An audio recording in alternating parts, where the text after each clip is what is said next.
podcast dedicated to lore Olympus and Greek mythology.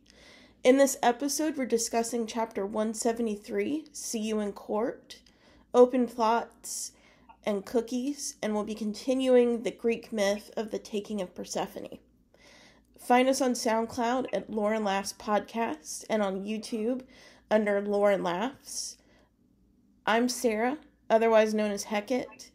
And I'm Greg, also known as King Pluto 97. We start off the chapter with reporters narrating events. We see Hades, Hekate, and one of the Furies as they get out of the car. There is a Free Persephone sign in the background. Hades has decided to back the goddess of spring, says one of the reporters. Zeus must be sweating up a storm, they say, as we learn that the underworld is infamous for producing the sharpest of lawyers, because it houses the only law school in the four realms. We see several lawyers walking in with boxes and materials. Persephone gets out of the car, and Hades has his arm behind her, shielding her back, but she is in the front and very much the center of attention. They look amazing, royalty. Hades is wearing a suit in all black, a dark gray shirt, and a black tie. He wears a cape that's fastened at both shoulders. We wondered whether or not that could be the cloak of invisibility, but we'll talk about that later. His crown floats above his head, and he has black piercings in each ear. Persephone is wearing her signature white, according to the press who's narrating. She wears a matching dress and suit. She also wears a cape and a button hat, but she also wears the pomegranate insignia brooch that Hades gave to her in episode 144. She's wearing sunglasses that are possibly loaned from Hekate back in episode 33. She looks older and more mature. Everyone is wondering why she's wearing the pomegranate insignia brooch, what it could mean, since it's Hades' symbol of the underworld and his brand as well. Reporters approach them and mention that Hades doesn't usually go against his brother. Is he worried that the citizens of the four realms will think or be confused that the three kings are not presenting a united front? Because of this question from the reporters, Hades has red eyes and appears to be angry, and he says, "I don't think blindly supporting my little brother would be doing him any favors as a ruler." We found this kind of an interesting choice of words. What could this mean? The press also questions Persephone and mentions that she's been up close and personal with Hades, and asks how this relationship is going to affect her relationship with TGOEM. We do notice that she handles the press really well, like a queen. We wondered if maybe she has press training when she was the cereal mascot for Barley Mother Co., but we'll discuss that later. She says, "With all due respect, my friendship with Hades is nobody's business but my own." She basically refers to her relationship as a friendship first and foremost. Maybe it's because she and Hades haven't been seen publicly on a date, like at a restaurant, or is she just trying to keep a little of her hopes away from the press, who really like to misconstrue it? So press swarms her with questions and lots of flashing lights, and Hades covers and protects her with his cape. She doesn't panic at this, but she seems distressed. And one of them says that Apollo is petitioning Zeus for the right to marry her. We see Hades and Persephone with matching red eyes, and she looks over her shoulder and says that she thinks that's pathetic. She still responds well to the question of the press with another example of her being good as a queen. So she's panicking when she and Hades walk in because the reporter asked that question, and Hades reassures her that they're just vultures trying to get a rise at her. And she says, what if it's true? They were doing well until she was asked that. Hades says that he'll deal with it. She takes off her sunglasses, showing that her eyes are red and she can't change them back, but it's probably a stress response. Hades says she looks beautiful and that she has 15 minutes with Demeter before the trial. Demeter's behavior is nervous but trying to appear controlled.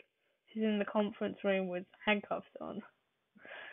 Persephone greets her and asks how she was captured, and she says Leto captured her, put her in a cage where she can't hear or understand anything that was said. She thinks that Leto is trying to get her banishment royally pardoned. She uses the same pathetic response to this as Persephone did with the press. Demeter apologizes and said it wasn't meant to happen this way, but was Demeter planning to tell Zeus at some point, or was she going to continually deceive him? Demeter notices that Persephone can float and fly now, and Persephone thinks back to when she first flew and kissed Hades, saying that it just happened. Demeter asks where she's been after she sees the pomegranate insignia brooch on Persephone's outfit. She seems worried about what that might symbolize. Persephone tells her that it isn't important right now and she should follow her lead in court. Demeter's not listening, and she says, "You were at Hekate, right?" Which is what she wants to believe. And then it interrupts Persephone by ordering her to answer the question. Persephone fights back, saying she should answer the question that Persephone said about being a fertility goddess. Someone ducks in and calls Persephone "my lady" out of respect, and Demeter angrily asks why she was called that. And she seems irate that people would suggest that Persephone is a fertility goddess, but she's not actively denying it, which seems quite suspicious. So the topics to cover is the fact that with Hades' body language, when they get out of the car, he's shielding her back. So from the body language of that is actually protection and love. Could the cape that Hades is wearing be the cloak of invisibility? Perhaps this is a backup plan to get Persephone out of things end up ultimately going sour, maybe out and back to the underworld. Does he have the pomegranate also? Something to think about. And like we said, she handles the press well, like a queen. Did she have press training when she was a serial mascot for her mother's company? And again with Demeter, she's kind of the dance mom type, like Persephone was saying way back in the first episodes we see her, that she was groomed for the goddesses of eternal maidenhood. The word groomed has undertones and foreshadow what has happened to her with the trials that she's faced. Not just the one she's currently at, but also with Apollo and other people that have just been like assuming that she's a fertility goddess and giving her a lot of trouble when she's just trying to find her place in the world. First and foremost, as mentioned earlier, could it be because she hasn't been seen with Hades out publicly in a restaurant? Maybe they're not in a public relationship yet. Or is she maybe keeping a little of her hopes away from the press, who could potentially misconstrue it? We also see Hades say that he will deal with the Apollo wedding petition issue. We're wondering how he's ultimately going to deal with it, and I'm curious as to why Persephone seemed so calm after that response as well. We're also wondering why Persephone's eyes are red. As mentioned earlier, it could probably just be a stress response, but she did mention that they've been like that since she woke up.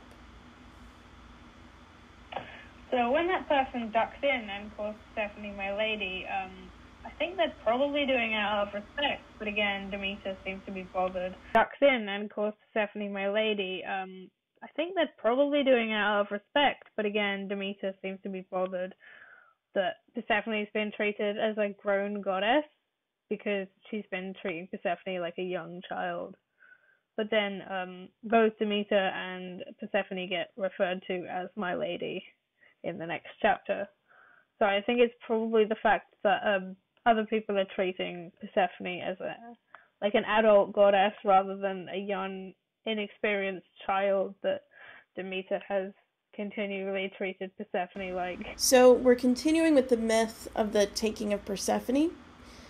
That morning, when Demeter descended on Earth with her daughter Persephone, she left her to play with the sea nymphs called Nereids and Naiads, who were the freshwater nymphs of the lakes, springs, and rivers.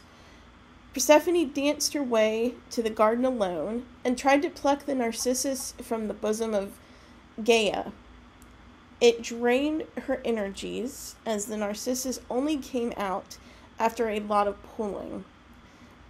But suddenly, to her utter fright, she saw a tiny hole from which she had drawn out the flower shaft begin to grow rapidly in size until it basically started to resemble a mighty, enormous chasm.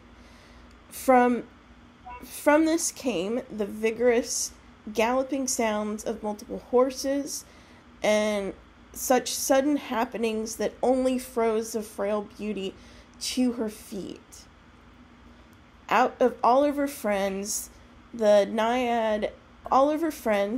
the naiad Cyan tried to rescue the crying Persephone, but she was no match for the powerful Hades.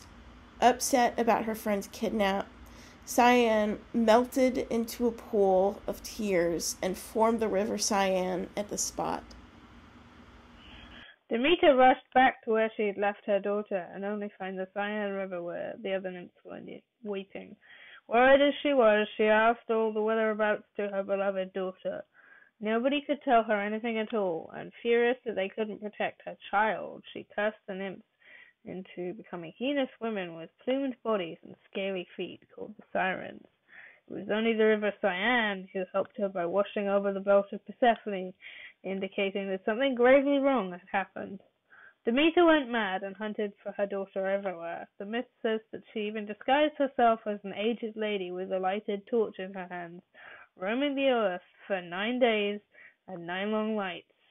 Finally, she met Hekate, the deity of magic, witchcraft, spirits, and crossroads, at the dawn of the 10th day, who had pity on her condition and asked her to seek help from the all-seeing Helios, the sun god.